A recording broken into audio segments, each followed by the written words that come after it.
Le café scientifique numéro 34 de la faculté des lettres, langues, arts et communication FLAC a nourri des réflexions autour de deux communications. Contribution of Religion to American Development, Valuable Insights for African Advancement et sexualité précoce chez les adolescents quand la communication intrafamiliale est dysfonctionnelle sont les deux sujets de recherche au cœur des échanges. Nos enfants vivent dans un monde ouvert, globalisé, connecté, multiconnecté même. Et donc, lorsqu'ils se posent des questions sur la sexualité, qu'ils n'ont pas de réponse, ils vont les chercher dans cet univers-là, donc auprès de leurs amis, mais aussi sur Internet. Et qu'il est important, il est du ressort des parents d'instaurer une communication à l'intérieur du cercle familial au sujet de la sexualité. C'est de leur responsabilité de parler de la sexualité à leurs enfants et que leur parler de sexualité ne se résume pas à leur parler de rapports sexuels et comment éviter une grossesse. Parler de sexualité à son enfant, c'est lui permettre déjà très jeune, à partir de 3-4 ans, de savoir ce qu'il y a d'intime sur lui, ce que d'autres personnes que ses parents ont le droit de toucher et ce qu'ils n'ont pas le droit de toucher. C'est de lui apprendre à rester en sécurité aussi par rapport à son propre corps. C'est de lui apprendre les limites de son corps, de son espace à lui. Qu'est-ce que nous pouvons tirer de la contribution des religions au développement de la société américaine? Qu'est-ce que l'Afrique peut en tirer pour son développement?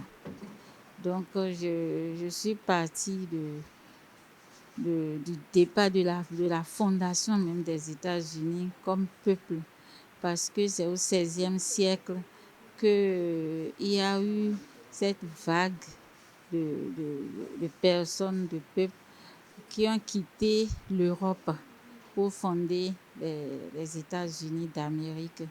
Et parmi ce monde, il y avait beaucoup de religieux. Il y avait les Quakers, il y avait le protestantisme, il y avait les baptistes, et il y avait beaucoup de religions. Après un exposé succinct des recherches entreprises, les communicatrices ont eu droit à des apports et interrogations du panel composé pour l'occasion de recteurs honoraires, de doyens honoraires, des enseignants-chercheurs et des étudiants. Ce cercle de réflexion et d'échange scientifique est une initiative très appréciée. Je suis une habituée des cafés scientifiques et c'est un rendez-vous auquel je participe volontiers. Rarement en tant que communicatrice, très souvent en tant que participante. Je pense que c'est un rendez-vous très important qui permet d'échanger entre collègues sur des sujets de recherche qui font notre métier à chacun. J'aime beaucoup participer à ces cafés-là parce que justement c'est pluridisciplinaire, il y a plusieurs disciplines qui se retrouvent là. Ça permet de faire vivre la recherche, ça me permet parfois d'avoir de l'inspiration au niveau des sujets de recherche.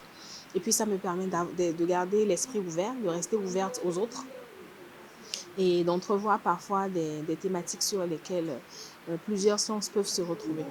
Ce café scientifique se referme avec le mérite d'impacter considérablement le développement de la société en éduquant et en apportant plus de connaissances à chaque participant.